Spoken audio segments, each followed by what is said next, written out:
Assalamualaikum warahmatullahi wabarakatuh. Apa kabar para sahabat Karnus semua dimanapun Anda berada? Senang sekali saya Iswan Karnusi berjumpa dengan Anda semua para sahabat Karnus. Para sahabat Karnus sekalian, pada kesempatan yang luar biasa ini kita berjumpa lagi dalam podcast konsep Karnus Sehat Butuh Ilmu. Dan spesial, kita akan membahas suatu hal yang sebenarnya penting sekali, tapi mungkin selama ini jarang ya menjadi suatu fokus utama dalam penanganan suatu penyakit. Ya, jadi kalau selama ini kita itu dalam penanganan berbagai macam penyakit, mungkin ya selalu fokus pada yang namanya bagaimana kita memberikan obat-obatan, terapi fisik, ya kondisi seperti itu ya, nutrisinya. Tetapi mungkin masih belum banyak ya menangani atau mengondisikan tentang mindset maupun pikiran pada penderita penyakit itu sendiri. Padahal itu ternyata penting sekali. Dan ternyata para sahabat kanu semua ya, ingat, ternyata faktor penting itu masuk loh ya dalam 6 pilar penerapan konsep Karnus. Apa itu? Yaitu salah satunya adalah tentang algoritma kuantum. Ya, sebagaimana kita tahu, ya, ini juga berdasarkan pengalaman saya dalam menangani penyakit ya, penderita penyakit tertentu, itu pada beberapa penderita yang mengalami penyakit tertentu yang sama, penanganan yang sama, tetapi kondisi psikis daripada penderita tersebut ya, itu apabila berbeda maka akan menghasilkan output yang berbeda pula. Nah, ini menarik sekali tentang pembahasan tentang algoritma kuantum ini ya, untuk bagaimana dalam proses untuk penanganan penyakit terutama dalam penerapan konsep Karnus. Nah, spesial kita kali ini sebagaimana biasanya akan ditemani oleh siapa lagi ya? Kalau bukan sang founder konsep Karnus, yaitu Bapak Iwan Beni Purwowidodo. Ya, Assalamualaikum Pak Iwan. Bagaimana Pak? Waalaikumsalam. Alhamdulillah. Wah, luar Sehat. biasa. Semangat. Semangat terus Pak ya. Oh Ini iya, luar kita biasa harus ya. membuat afirmasi positif pada tubuh kita ini. Ini ya. Apapun yang Allah berikan dalam kehidupan kita, itu adalah bagian skenario. Nah, ini Pak. Jadi, ya skenario dari Allah dari Sang Pencipta, dari Allah Subhanahu wa Ta'ala ya. Kalau kita memahami penciptaan alam semesta, kalau pada kuliah Karnus kan Iya. saya sering di awal pasti akan Iya. saya bicara tentang kuantum. Nah, itu Pak. Tapi kan banyak orang nggak paham situ. Nah, itu Pak. Ini yang banyak nih yang sahabat Karnus pada bertanya ini Pak. Itu salah satu poin ya dalam penerapan konsep Karnus itu algoritma kuantum. Ya. Bagaimana peran pikiran positif, keyakinan Pak ya, Ya. tentang bagaimana kekuatan untuk rasa ikhlas, bersyukur dan sebagainya. Itu ternyata pentingnya dalam penerapan konsep Karnus pada proses penanganan penyakit itu seberapa pentingnya Pak itu? Tanya seperti itu. Oke, jadi gini, coba kita cek dulu, review dulu langkah-langkah pada konsep Karnus ya. Di sini kalau sama kanker ada 7 langkah kan? Siap. Ya. Contoh ya ini, coba kita lihat. Jadi kalau secara strategi konsep Karnus menghadapi penyakit degeneratif dan kanker. Ya. 1, perbaiki metabolisme. Nah, kita lambungnya nggak boleh netral dan sebagainya. Kasih algati untuk melindungi darah dari oksidasi spasial. Yang kedua, makanan manusia, hindari makanan modifikasi. Ini kita sudah penuhi di cooking class. Oke, siap. Yang keempat, bakar plak dan sebagainya. Sudah ada caranya secara fisik ya. Iya. Atau di sini ada. Nah, yang kelima ini. Ini kan jarang kita bahas. Iya. Ya kan? Yang keenam bisa dilakukan berjemur, olahraga, sebagainya bisa. 7, tutup jempuran pintu masuk kanker, bisa kita wawancara. Tapi yang tidak bisa, yang jarang kita sentuh atau bahkan jarang kita bongkar adalah ini. Ini berpikir positif, bersyukur, yaitu algoritma kuantum. Nah, mungkin sebelum masuk ke sini saya ingin ngasih suatu kisah nyata ini. Oke. Kisah nyata. Ya. Jadi sekitar 8 bulan lalu itu ada seorang ibu ya datang ke saya untuk konsultasi, kita lah ya. Beliau ini kena CA, CA payudara. Beliau sudah datang ke kita kan sudah lemah sekali, Iya. jadi jalan pun lemah sekali, Iya. bicara pun sulit, berdiri sakit, duduk sakit karena sempat jalani kemo tapi nggak lanjut karena nggak kuat ya. Dia udah menjalani ada stem cell juga jalanin, kemo dijalanin juga. Anggap aja ibunya ibu NG lah itu, nama NG. Akhirnya beliau memutuskan ya mempelajari Mas Karnus menerapkan.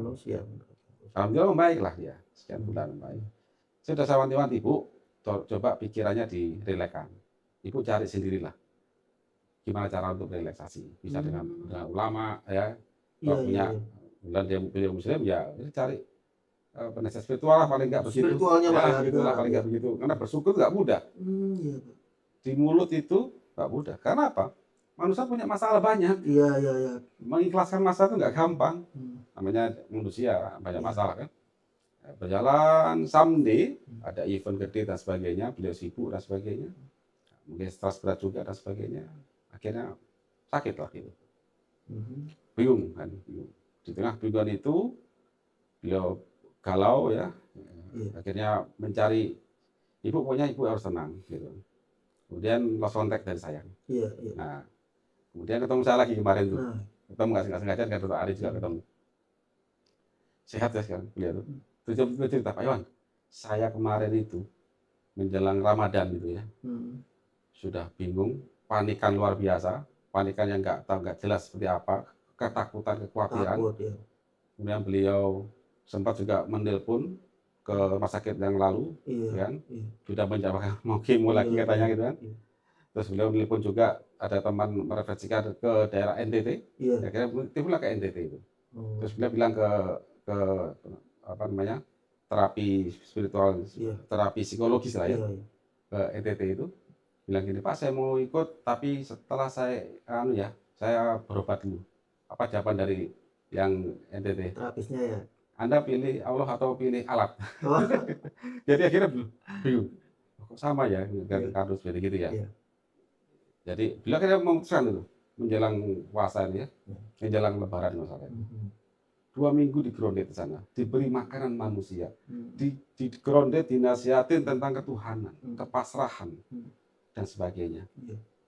Al-Ghati bahkan beliau benar Al-Ghati 4 saset sekali minum selama terapi itu, gitu ya.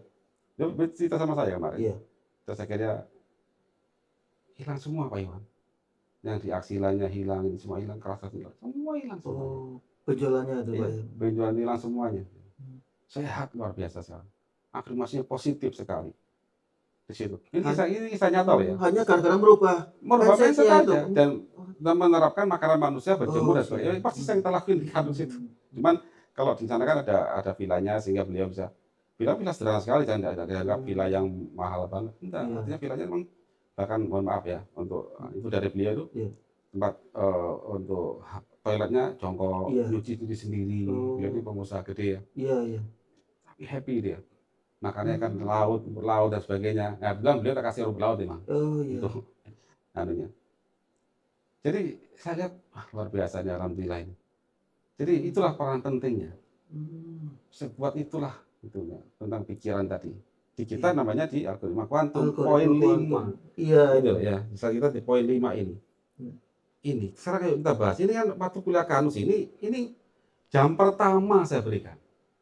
Yang pertama, yuk kita lukiskan ya. Kita lukiskan. Kalau sahabat Karnus ini istilahnya banyak pertanyaannya, ini kan suatu hal yang secara teori mungkin bisa dikatakan mungkin mudah, tapi prakteknya ini Pak. Oke, sekarang begini. Coba kita mulai bahas ya. Karena kalau nunggu kuliah Karnus akhir tahun, jadi kelamaan ini. Semoga ini bisa menggugah Bapak Ibu yang sekarang sedang berjuang sakit. Jadi apapun pengobatan nanti ya. Yang penting Anda kembali ke aturan Sang Pencipta sebisa Anda secara fisik. Tapi secara mental juga harus kembali mengenal Sang Pencipta. Kuantum itu adalah cara mengenal kita itu, mengenal Sang Pencipta sebenarnya. Nggak bisa dengan sekedar ucapan, apalagi kita orang Indonesia pakai bahasa Arab. Nggak ngerti artinya. Saya Muslim saya.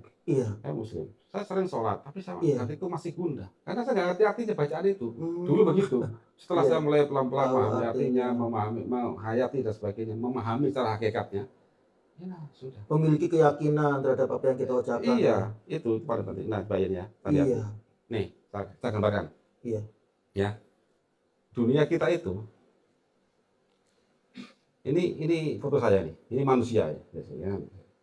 Ini manusia saya kan. Ya, manusia, Pak. Manusia. Iya. Dia punya banyak masalah kan. Manusia itu terbuat dari apa sih? Ada dua. Satu, jasad. Jasad. Kedua, Ruh ya. jasad ini nanti punya jiwa. Karena ada di DNA kita membuat sifat di dalam jiwa itu kan. Ya. Nah, sekarang jasad ini adalah materi. Materi jasad itu. Iya, iya. Tapi pada saat materi ini ya kan, dia akan bekerja sesuai dengan apa yang diinginkan. Mindset kita itu akan membuat kerja di dunia materi itu. Lah mindset itu nggak kelihatan kan, gaib itu. Itulah kuantum. Contoh begini, begitu Anda berpikir dari masalah, ada masalah ya, ada pikiran nih, contoh, ada pikiran, mindset atau problem yang tidak pernah selesai. Begitu Anda mikir terus, why me, contoh, kenapa aku sakit, contoh begitu ya. Terus kenapa kok orang itu sifatnya begitu sama saya? Iya. Contoh gitu ya. Iya. Kenapa aku didamprat sama orang ini? Tapi tidak pernah selesai itu. Anda pikir berandai-andai terus. Akhirnya ini akan memerintahkan ke organ kan? Hormon kan? Anda berpikiran nanti pituitari misalkan nanti jadi hormon macam-macam. Korteks unsur kortisol. Kortisol perintahkan apa? Liver suruh bikin gula gitu kan. Pankreas suruh makan insulin banyak. Macam-macam lah sudah. Ya kan? Harapannya apa? Bisa menyelesaikan masalah. Iya. Tapi ini problem tidak pernah selesai. Karena Anda nggak mau berdamai. Menganggap orang lain salah terus. Mereka yang salah. Nggak mau minta maaf. Kita merasa paling benar. Iya. Kan itu masalah itu. Karena aku pernah ngalami. Iya. Ya kan? Saya pernah ngalami. Kalau nggak apa-apa, kinerja otak organ nggak seimbang kira. Lama-lama nggak seimbang. Begitu nggak seimbang ini ya, ini terus berlanjut, terus akhirnya organ nggak seimbang di sini. Maka terjadi apa sih? Ya Anda kan tahu sendirilah. Iya. Begitu terjadi penumpukan zat makanan dalam darah dan tidak pernah masuk ke dalam sel, kemudian dioksidasi parsial, ketimpangan dan sebagainya, rusakan sel ada DNA rusak. Padahal DNA itu ada skema DNA repair. Iya. Ini secara beban manusia sekarang. Nah, jadi dari jasad ini yang fisik algoritmanya, dia akan diperintahkan oleh suatu perintah yang nggak nyata. Itu mindset itu, ya kan? Nah, sekarang karena manusia terdiri dari dua komponen, materi dan mindset tadi, materi ruh tadi ya. Iya. Maka di sini kita punya dua algoritma. Satu algoritma materi. Algoritma materi. Apa ini materi? Contoh, lambungmu nggak boleh netral. Itu algoritma materi. Makanan manusia. Iya. Itu materi itu. Anda punya mobil, ya kan? Apa algoritma materi di mobil itu? Dia pakai bahan bakar sesuai dengan aturannya. Kalau ada diesel ya pakai solar. Yeah. Anda punya oli, mungkin olinya Anda pakai yang B40 atau berapa ya, ya kan? Itu cara perawatannya materi. Terus apa yang materinya? Cara nyopirmu, mindsetmu.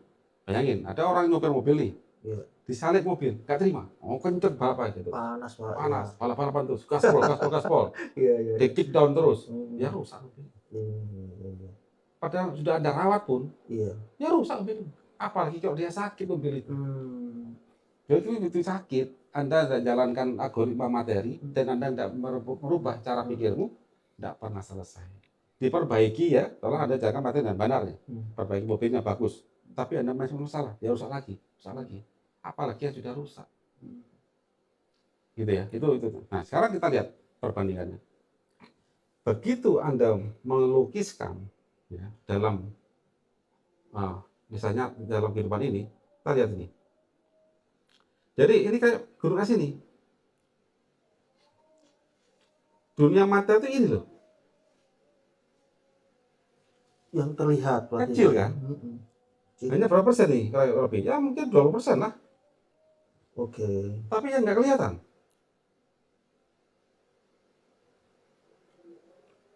80%. Nggak kelihatan. Nah, yang nggak kelihatan ini loh yang kita sering abaikan.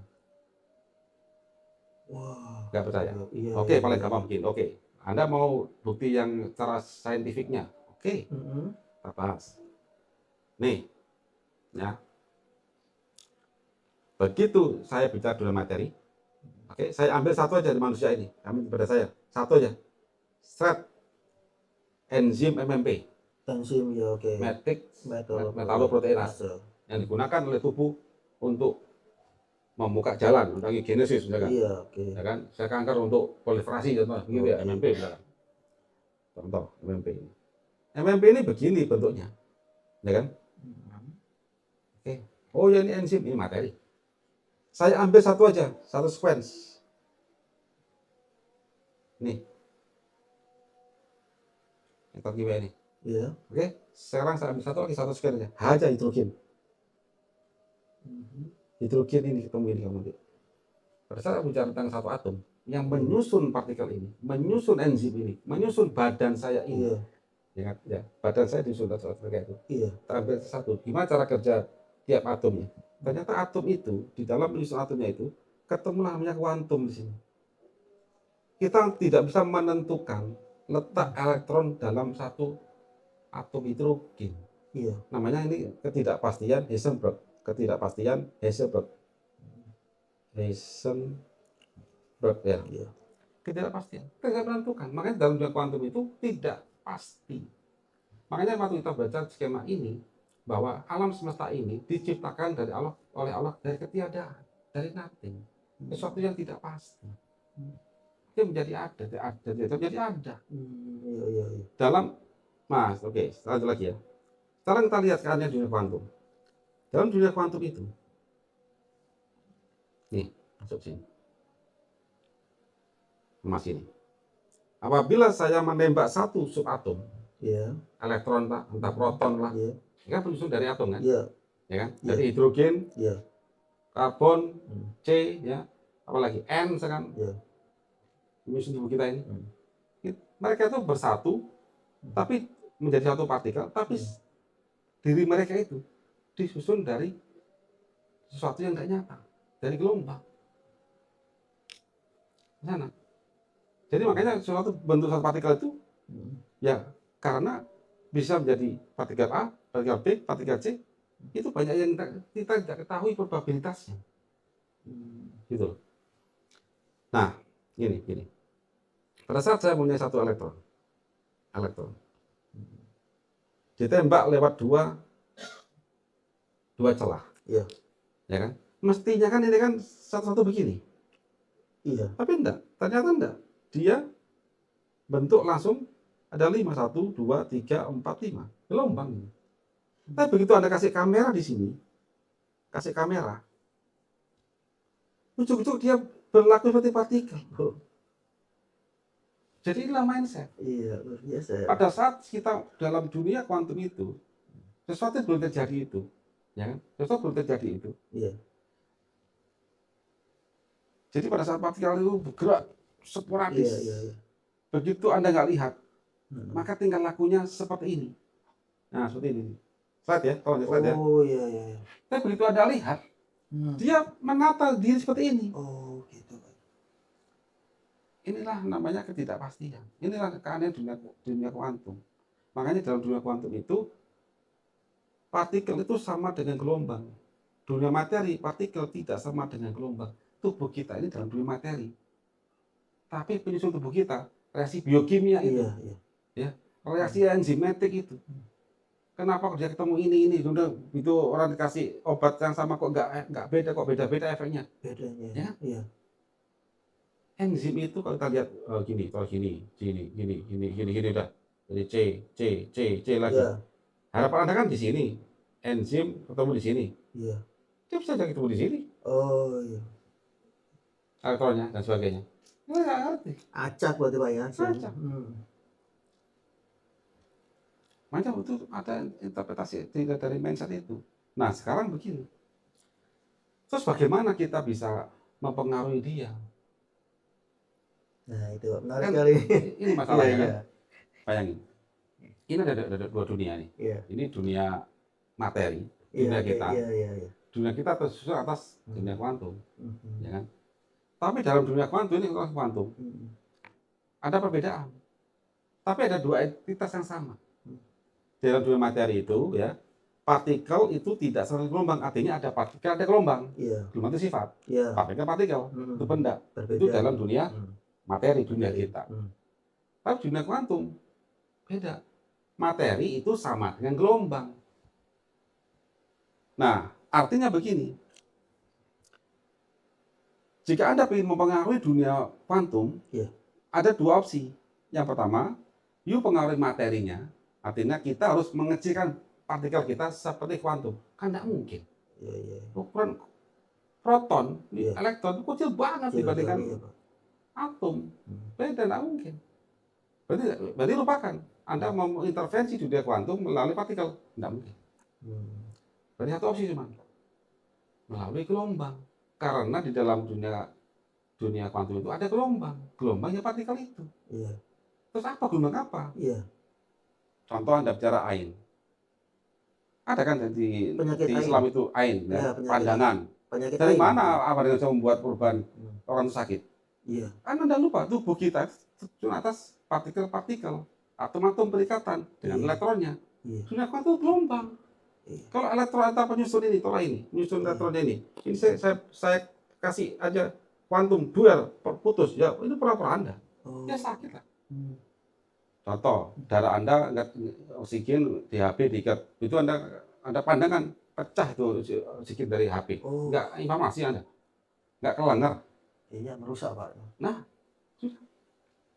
Nah, itu contoh begitu. Coba kita tadaburi lah itu. Itu pikiran.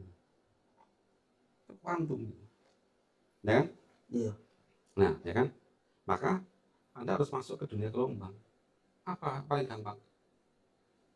Afirmasimu, mindsetmu, hatimu, itu paling penting. Apa yang kita pikirkan akan terwujud gitu, Pak ya? Contoh begini, aku seperti pikiranmu. Itu salah bicara. Allah. Ya, Allah, anak indah dunia bibi. Saya sesuai prasangka. Mbak. Nah, begitu. Nah, sekarang balik lanjut lagi ya. Ingat ini bagian dari konsep Karnus ya. Ingat ini bagian dari konsep Karnus. Ini bagian dari konsep Karnus ya. Jangan pisahkan. Jangan pisahkan. Jika Anda mengaku menerapkan konsep Karnus, Anda jangan sepelekan ini. Oke. Sekarang kita lihat. Ini. Jenis makhluk Allah SWT dalam alam semesta. Coba saya mulai cut ini, sini aja dulu. Ini. Nah, jadi makhluk mati, makhluk hidup ini ada udara, air, batu, tanah, matahari, bulan, ada bakteri, virus, tumbuhan, hewan, manusia, sudah cukup. Itu materi. Kemudian Allah ciptakan lagi yang lain, malaikat dan jin. Malaikat itu terbuat dari kuantum, partikel elementer. Nah, sekarang ya kan pada agama Ibrahimiyah, agama langit, ya kan? Ada cerita di situ kan, Allah menciptakan manusia sebagai khalifah fil ard, Adam gitu kan. Mungkin semua agama bicara itu kan ya. Oke, kita ambil yang sama aja dulu lah. Kemudian siapa yang kira-kira membantah dalam teatrikal itu? Kan dalam itu teatrikal itu. Allah nanti buat kayak narasinya kayak teatrikal. Ya itu malaikat menentang. Kenapa enggak cukup kami aja yang berpikir? Manusia membuat kerusakan. Berarti sudah tahu. Sudah tahu. Sudah ada. Sudah ada pengalaman malaikat itu. Sudah pengalaman. Yang kedua, si jin, Azazil, kan juga menentang. Waktu sujud kan nggak mau. Ya kan? Nah, jadi pada saat kita bicara tentang dua entitas itu, makhluk itu, ciptaan Allah juga, malaikat dan jin. Malaikat terbuat dari apa? Cahaya. Jin terbuat dari api. Sekarang apa definisi api dan cahaya? Api dalam konteks fisika ya seperti elektron yang meloncat. Itu suatu bentuk dari energi. Kalau cahaya ya bentuknya foton, positron. Kan? Api yang nyala api itu ada cahaya api, tapi ada yang panas. Ya itulah. Dalam teori atom ya, kalau kita bicara tentang atom, kita bicara orbital di sini. Ini ada orbital di sini, gini. Jika ada elektron dari sini pindah ke sini, itu dia akan gerakan foton. Dari energi ke low energy, menggerakkan foton, akan cahaya itu. Begitu. Nah sekarang, jadi kita mulai memahami ini, kenapa kok malaikat dan jin disuruh sujud sama Adam secara konteks kita belajar ilmu yang ada, ya kita berusaha mentadaburi itu. Ya jelas dong, manusia terbuat dari atom. Atom itu ada proton, elektron, neutron, dan sebagainya. Ada bagian malaikat di nyusun zat kita, dan bagian jin ada juga. Makanya kalau kita bicara tentang kenapa kok jin bisa dikasih izin menggoda aja gitu ya. Soal izin menggoda, SIM ya. Dia punya SIM kan ya. Bagi jin itu aja SIM. Izin menggoda. Ya kan? Iya. Coba kenapa? Bayangin, pada saat ada bicara biokimia, ada bicara tentang tirosin kinase, ada bicara tentang reseptor insulin. Pertemuan apapun entitas dalam struktur kimia itu pasti ada pertukaran elektron pada reseptornya. Kovalen, ionik, itu pasti sudah. Kalau kita bicara tentang kenapa kok jin bisa masuk menggoda manusia, ya reseptor kita itu elektron yang dialirkan. Ya mudah bagi dia untuk menggoda itu, masuk ke nafsu kita lah, pikiran kita lah, ya kan? Pikiran kita itu ada sensor indera ini, lihat ini, mikir di sini. Ini kan saraf ini kan apa sih? Ada reseptor saraf kan, ada reseptor dari mata masuk, itu asetilkolin, GABA, itu kan elektron yang tidak punya gugus atau kita tukarkan, oxidasi reduksi, redox.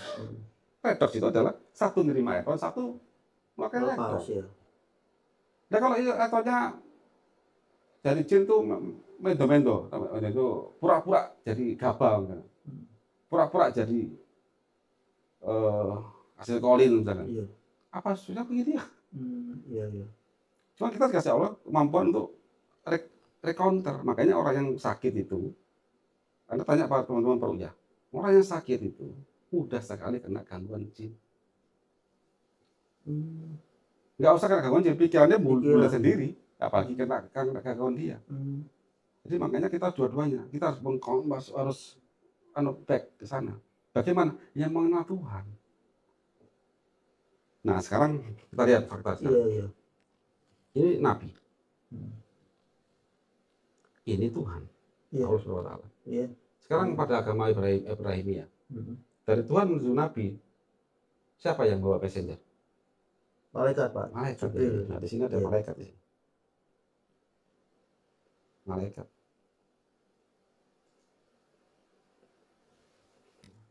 Ya Pak, ada perantaranya, ada malaikat. Bisa ngasih tahu, ada ilham. Artinya kan nggak ada cerita langsung ketemu wajah Tuhan, nggak ada sih.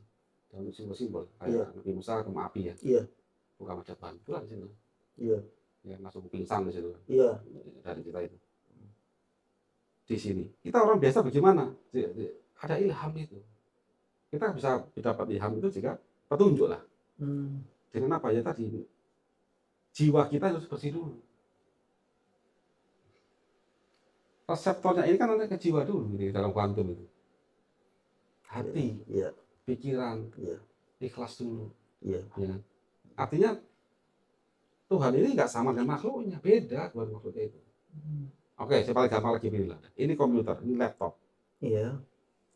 Dibuat oleh Apple atau Intel. Ini pembuat, ini produsen. Nah, ini Tuhannya laptop ini. Ini atau Tuhannya laptop. Tuhannya laptop. Udah itu aja wis. Pada saat Tuhannya laptop ini mau komunikasi ke dia, pakai apa? Pakai bahasa coding. Coding apa? Bit. Apa? 0, 1. Tok. 0 dan 1. Nggak bisa dia ngomong, laptop gini, nggak bisa dia. Pertama kali dia akan men-setting itu. Kita aja user aja dilihat sekarang bisa begini, tapi baru berubah itu salah. Artinya apa? Lab Intel atau Apple pembuatnya itu kan pembuat pabrik, ya nggak sama dengan ciptaannya kan. Ciptaan itu lebih bawah dibandingkan pembuatnya. Pasti lebih bawah. Dia mahal segalanya kok. Nah, jadi Jadi itulah pentingnya Pak Iswan ya. Jadi tadi berkata dari Ibu NG tadi. Ya. Jadi setelah dia di grounded tadi itu, beliau tadi itu. Akhirnya beliau bilang begini. Akhirnya saya pasrah Pak Iwan. Saya pasrah ya Allah, jika Engkau menyelesaikan saya di sini hari ini, ya aku ikhlas. Udah. Ikhlas. Ya, kehidupan dunia ini kan, ya, kehidupan dunia ini itu kan katanya permainan belaka. Ya kan, Sendaguro permainan belaka. Kalau kita bicara permainan itu ada saudara nggak? Iya, ada temannya. Ada saudara kan? Iya. Game itu ada saudara kan? Iya. Jadi manusia ini ada saudaranya. Siapa? Ya Allah ada saudara. Iya. Kita harus ikhlas sebagai pemeran. Iya. Tapi pada saat kita dikasih peran, dan terserah Anda mau terima atau Anda mau ngesuloh atau sambat atau marah. Karena sekarang kan dikasih peran sakit misalnya. Ya terimalah. Saya tuh dulu pernah sakit. Ya kan? Sampai, oh ini Pak Anda enggak, aku ada stres, aku enggak stres. Tapi ada denial itu tadi. Ternyata saya ada masalah. Yang selama ini enggak pernah selesai. Tapi alhamdulillah setelah saya ikhlaskan semuanya, Allah kasih petunjuk di situ. Akhirnya melengkapi nama Kakak Karnus.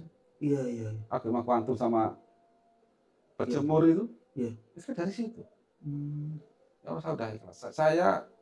Saya mohon ampun atas segala kesalahan saya. Manusia itu tidak salah. Dan saya tidak mau dendam dengan siapapun.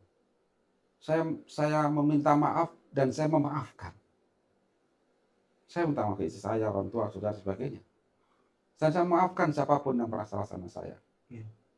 Karena saya nggak yakin apakah saya masuk surga. Belum tentu orang yang saya salah-salahkan itu dia lebih jelek daripada saya. Memang kamu siapa? Akhirnya di situ saya mulai pada titik nol tadi. Nah, untuk sampai ke sana saya dibantu sama teman-teman. Saya ikuti tapiruk ya. Saya banyak diskusi dengan Dr. Iswan juga kan, tempat yang kita diskusi panjang lebar dan sebagainya. Saya mulai belajar memahami itu. Dan itu mungkin dialami oleh Ibu NG tadi. Ya kan? Semacam itu. Jadi enggak lama ada kesembuhan semua. Ibu NG luar biasa dalam hitungan minggu itu. Nah, ini Pak, yang luar biasa gini Pak, yang menarik sekali kalau kita sudah sampai pada titik tersebut. Ini kan suatu hal yang manusiawi Pak ya, pada mereka yang menderita penyakit, yang sudah menaun, kemudian seakan-akan kok nggak ada kesembuhan, kemudian ada, apalagi kalau penyakit fisik itu ada memberikan gejala-gejala yang nggak nyaman Pak. Ada rasa nyeri, rasa tidak enak pasti dialami, sehingga adalah hal yang manusiawi, mereka merasakan kesakitan, akhirnya putus asa, kok sakit tidak teratasi. Nah, ini memang bagaimana sih Pak, mungkin yang bisa disarankan bagi mereka-mereka yang ada pada titik ini untuk segi praktisnya penerapan ini algoritma kuantum ini, karena tadi hasilnya memang luar biasa itu ya, positif dan luar biasa besar ya dampaknya. Nah, tapi pada mereka-mereka yang pada titik ini apa yang bisa disarankan oleh Pak Iwan atau mereka-mereka ini Pak, saudara-saudara kita? Jadi gini, pada saat sel ini dikasih otak sama Allah itu, dikasih perekap.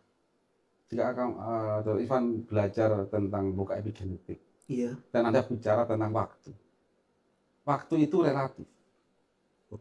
Ya, waktu di dunia kita, dengan waktu di dunia tikus beda. Di dunia kapang berbeda. Kapang dalam hitungan jam dia langsung beranak pinak. Kita butuh usia 14 tahun ya untuk bisa beranak ya. Tikus butuh sekian hari ya. Ya, sekian puluh hari lah dia bisa mulai kawin. Beda. Artinya di setiap DNA dikasih waktu. Waktu itu kayak kolong di sebuah meja ini. Ada kolong jika ada meja. Kalau meja nggak ada, ya nggak ada kolong. Waktu demikian juga. Begitu ada ruang, ada waktu. Allah menciptakan pergantian bulan matahari ini. Matahari jam malam ada waktu. Kalau enggak, ya enggak ada. Kalau enggak ada alam semesta, enggak ada waktu. Di situ. Nah, jadi pada saat kita pada mereka yang kok saya tidak sembuh-sembuh gitu ya. kemudian penderitaannya tuh Pak. Penderitaannya. Iya. Ya tadi itu. Jadi kita mulai harus mengenal, harus bicara. Yang pertama adalah, yuk bicara ke tingkat sel kita. Jangan bicara sama dia. Kamu ditakdirkan untuk menyusun badanku. Aku minta maaf ya, pernah salah sama kamu. Pikiranku yang salah dan sebagainya. Apa susah minta maafnya? Ya kan? Kemudian menerima ketentuan yang sudah faktanya sekarang kan takdirnya sakit. Iya. Faktanya begitu kan? Iya. Itu jangankan tak sakit. Bagi yang beriman nih, terutama yang muslim gitu. Iya. Daun jatuh pun Allah tahu. Iya. Lu daun jatuh Allah tahu, apalagi kamu sakit. Iya. Artinya apa? Allah ridho kamu sakit. Itu diizinkan. Dan sakit itu jangan dianggap sakit. Anugerah. Kok bisa Pak anugerah? Karena dipilih untuk naik kelas kan. Di Ustaz Lampu itu. Jadi kan hanya cobaan aja. Terakhir nih. Berapa banyak orang beriman itu dikasih hadiah surga? Orang beriman dikasih hadiah surga. Ya, orang beragama Ibrahimiyah lah. Iya. Muslim, Kristen misalkan. Katolik atau lain. Surga. Ya kan? Surga kan? Banyak kan hadiah surga? Iya. Ya kan? Janjikan surga ini. Dia kan nikmat dunia itu gak ada apa-apanya dibanding kehidupan akhir dan sebagainya. Tapi kenapa orang takut? Takut terhadap? Ya kalau sudah ada janji surga. Iya. Masalah sakit itu kita dunia ini ujungnya apa sih? Iya. Ujungnya apa? Ya meninggal Pak. Iya. Hanya itu aja, meninggal. Meninggalkan ini. Mau usia muda, tua, atau sampai pikun semuanya harus apa namanya? Iya. Ya kan? Satu Sekali ada orang 100 sekian tahun, aduh, misalnya 100 sekian tahun tapi sendirian, anak ada semuanya, tinggal sendiri, sepi sekali ya. Kondisinya sudah rentah gitu. Iya. Tapi kalau itu takdirnya begitu ya nggak saya terima gitu. Tapi jika memilih kan, ya jangan lama-lama lah. Gitu. Ya kan? Karena kita janji ada surga di situ. Iya. Tapi kenapa kita takut menjemputnya? Nah, ketakutan itu karena gini. Aku takut dengan anakku Pak, takut dengan ini. Jangankan anak, tangan dan kakimu itu, selmu ini bukan milikmu. Iya. Loh kok bisa? Nah gini, saat kita dititipan ruh, pada usia janin berapa? 120 hari lah. Berarti sudah ada jasad kan? Iya. Udah ada. Ada jasad. Sudah siap. Ada titipan, ruh nggak ada kan mati jasad itu. Si bayi kan mati kalau nggak ada ruhnya. Iya. Ya kan? Iya. Artinya apa? Jasad ini bukan milikmu kan? Sudah ada kok. Baca gitu. Aku ya ini ada mobil kan? Ya ada mobil. Kamu sopir. Iya. Kan itu mobilku. Iya. Siapa saat diambil yang punya. Iya. Betul. Dari baik lagi.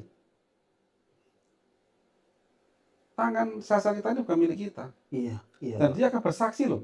Iya. Kalau ini milikku. Iya. Tak bungkam dia. Iya. Kamu jangan ngomong kamu. Kakiku juga jangan ngomong kamu, lidahku juga ngomong, mataku juga ngomong. Lu dia ini bersaksi semua. Iya. Hah? Terus apa yang mau Jadi ya sudah. Jadi pada kepasrahan tingkat tinggi itu, ya Allah sudah saya bertawakal. Saya sudah berusaha. Bertawakal, berserah Dan diri ya Pak. Bertawakal. Bertawakal kan berusaha dan berpasrah setelah berusaha. Terus usaha lagi, menyerahkan. Sudah begitu. Tapi jangan pada saat Anda usaha itu, sudah maafkan, meminta maaf. Ya, maafkan, minta maaf. Dan mengenal Sang Pencipta tadi itu. Mengenal bahwa apapun terjadi ini, ya sudah Allah kehendaki. Nah, masalah kehendaki itu apalagi dalam Muslim, bagian pelebur dosa. Ya kalau pelebur dosa ya jangan sambat kan gitu. Jadi tadi itu cara keagamaan ya. Iya.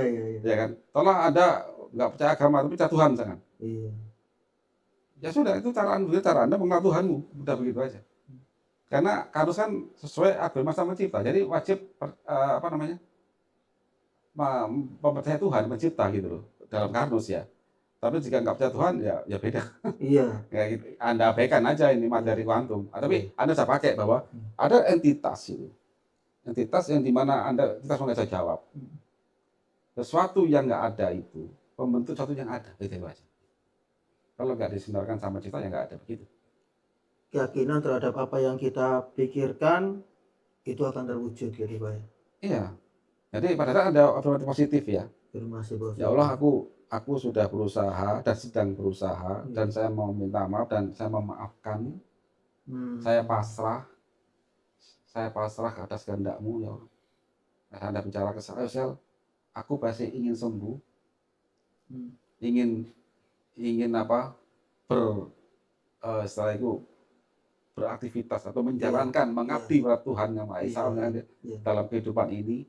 Ayo, kamu dikasih kemampuan oleh Allah untuk perbaiki diri. Aku tidak akan membebani kamu dengan perintah-perintah yang nggak kelihatan ini. Begitu Anda pikiran kacau, Anda memerintahkan semua ke sana. Memerintahkan. Pasti terjadi, tidak riba nggak gagal dilakukan. Gitu. Tapi juga Anda melakukan itu dengan happy, melakukan terima dan mengenal Sang Pencipta, apa yang dilakukan ya sudah bagi kita sekarang dan besok ya sama gitu aja. Saya dulu pernah takut naik pesawat. Berapa tahun saya naik pesawat? Ya kan? Karena saya nggak mau menyerahkan keselamatan saya ke orang lain. Contohnya itu mindset awal itu. Saya mengenal secara kuantum itu. Kita hanya berusaha. Dan sekarang sudah. Justru di pesawat pulang itu malah bicara malah nggak sakit tuh. Wah, selesai sudah.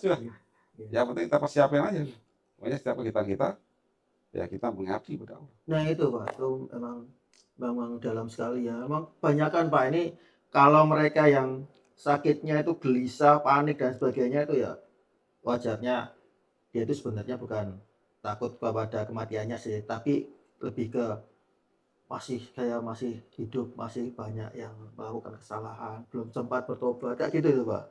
Nah ya segera bertobat. Nah itu dalamnya justru akhirnya kita sebagai manusia, sebagai makhluk biopsikososial dan spiritual, ternyata sisi spiritual ini ternyata juga memiliki dampak pengaruh yang luar biasa Pak ya terhadap kehidupan kita gitu. Jadi makanya kalau saya dulu pernah iseng-iseng manajemen dosa itu loh. Dulu kan pernah. Ya kalau dosa itu jangan terlalu banyak ke sama manusia lah. Apa rasanya? Orang jihad aja meninggal punya utang. Suruh bayar utang dulu ya. Apa dia korupsi kan gitu ya. Banyak korupsi ini luar biasa nih korupsi. Korupsi uang negara rakyat sekian. Wah, aku minta maaf ke seluruh negara ini. Iya kan? Ya, yang penting ini. Yang tahu itulah yang paling tahu diri Anda sendiri. Dengan Sang Pencipta. Diri Anda Sang Pencipta. Itu yang paling tahu, kerahasiaan paling dalam di situ. Makanya selesaikan di situ. Minta maaflah. Ini dan memaafkan. Nanti pulang kok. Kita sekarang di Karnus berusaha membantu sepenuh hati. Ya kan? Sepenuh hati. Tapi ingat kesembuhan bukan tangan kita. Ini tangan Allah kesembuhan. Kita hanya ngasih ilmu yang kebetulan sedikit ilmu ini kita sebarkan. Nah, masalah kesembuhan ya sudah serahkan bersama kita.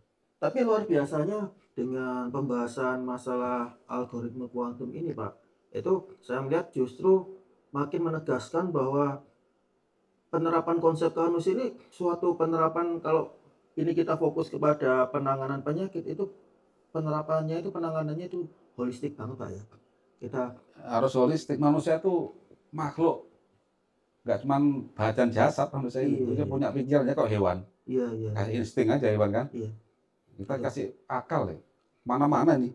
Menurut tambahan tadi si Azazil itu. Dikasih SIM dia.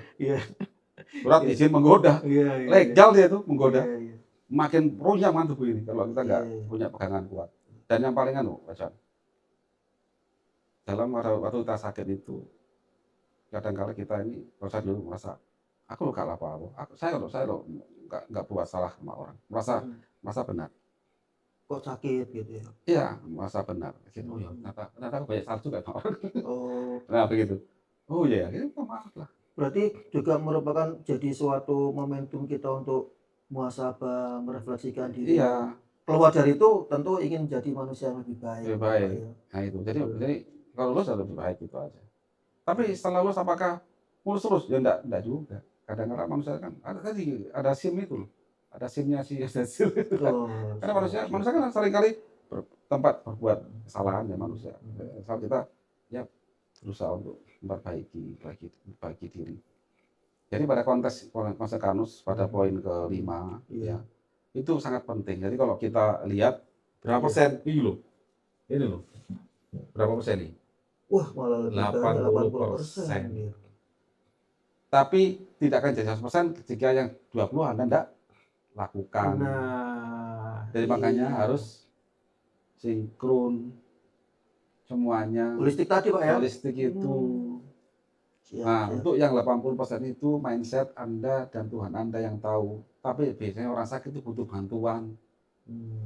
Bantuan orang ketiga, Anda bisa ke psikolog misalnya. Anda bisa ke ahli agama. Anda carilah. Anda bisa ke lingkungan yang baik kayak Bu NG tadi, dia ke NTT di situ plus ada makan manusia. Itu total. Nah, kemarin dari saya Dok bikin ini di Pamekasan. Rumputnya apa? Banyak laut nasi fresh di sana. Bikin. Nanti secara mindsetnya bisa dilakukan. Nanti bisa terapi kejiwaan, saya dan agama dan sebagainya ya bisa. Dr. Arif. Ya semoga nanti ada lagi yang lain lah. Baik. Pak Iwan luar biasa sekali. Nah ini saya juga ingin mengingatkan pada sahabat kamu semua, jangan sampai keliru ya tadi itu kebalik. Ternyata unsur yang paling penting ya yang harus dilakukan dalam penerapan konsep Kanus itu justru pada poin ini algoritma kuantum jangan dilupakan karena itu menyimpan tadi potensi 80% daripada apa? Pendekatan kita dalam penanganan proses penyembuhan suatu penyakit. Nah itu pada coba tampilin tuh. Itu. Nah poin kelima ini ya. Poin kelima ini ya, sahabat Kanus ini. Itu Anda jalankan itu mayoritas ya. Nah itu ya. Hari berbarengan. Jangan dianggap angka ini urutan, enggak, ini bareng.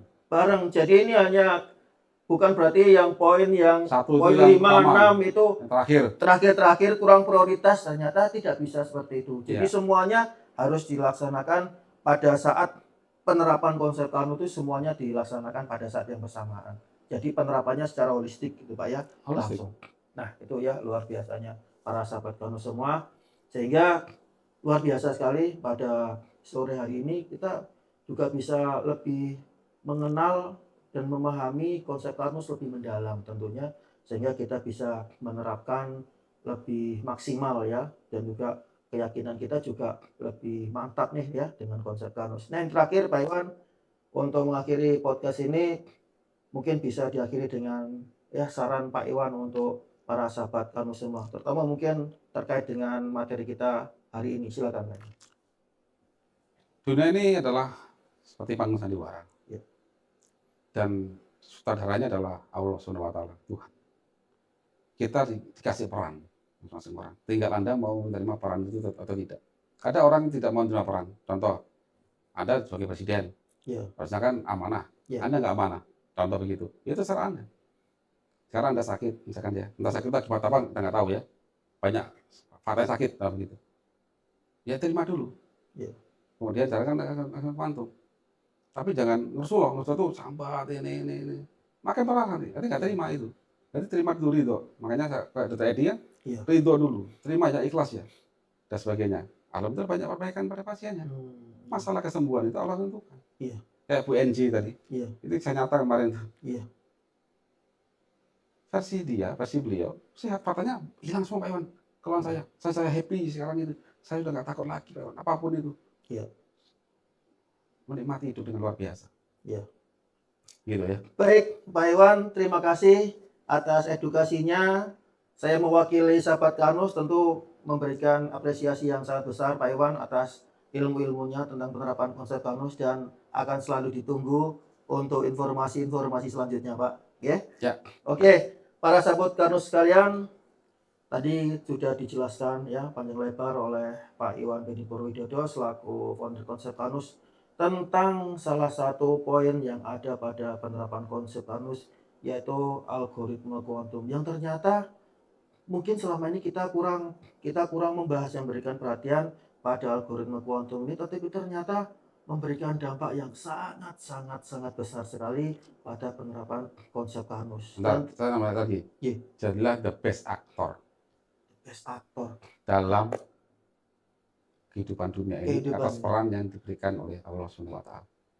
Apapun peran Anda sekarang, jika Anda sakit, the best actor, terimalah sakit itu, berusahalah untuk memperbaiki diri, meminta kesembuhan, tunggulah ilham dasar mencipta, ya, nanti dapat ilham, dapat petunjuk apa yang dilakukan. Jika memang kesembuhan, alhamdulillah. Jika tidak pun, alhamdulillah. Karena kita akan kembali kepada dan the best actor.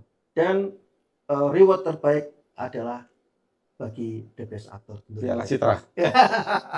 Ya tentu. Dari tadi ya. Merupakan keinginan kita semua tentunya ya para sahabat Karnus semua, dan semoga itu tercapai dan merupakan suatu keinginan ya. Ingat, ini juga afirmasi positif kita semua pasti ingin kembali kepada tempat yang terbaik di sisinya tentunya. Ya, jangan lupa para sahabat Karnus, kami akan kembali dengan informasi-informasi tentang penerapan konsep Karnus pada podcast berikutnya, tentu saja siapa lagi ya, dengan sang founder ya konsep Karnus, Bapak Iwan Beni Purwidodo, dan tentu saja dengan harapan agar dengan edukasi ini kita semua bisa semakin memahami ya, pengetahuan kita tentang konsep Karnus juga akan semakin mendalam, dan tentunya memperkuat keyakinan dan kemantapan kita dalam menerapkan konsep Karnus dalam kehidupan sehari-hari ya. Karena dengan menerapkan konsep Karnus, kita tentu tujuannya agar bisa mendapatkan manfaat besar dari penerapan konsep Karnus, bukan hanya buat diri kita, tapi juga buat keluarga dan juga buat sesama. Saya Iswan Karnusi dan juga Bapak Iwan Beni Purwidodo selaku founder konsep Karnus dan juga tim yang bertugas mohon diri ya untuk pamit dari podcast ini. Semoga bermanfaat. Harapan kami para sahabat Karnus semua tetap sehat bersama konsep Karnus, karena konsep Karnus adalah cara cerdas untuk sehat. Kurang lebihnya kami mohon maaf. Demikian, wassalamualaikum warahmatullahi wabarakatuh.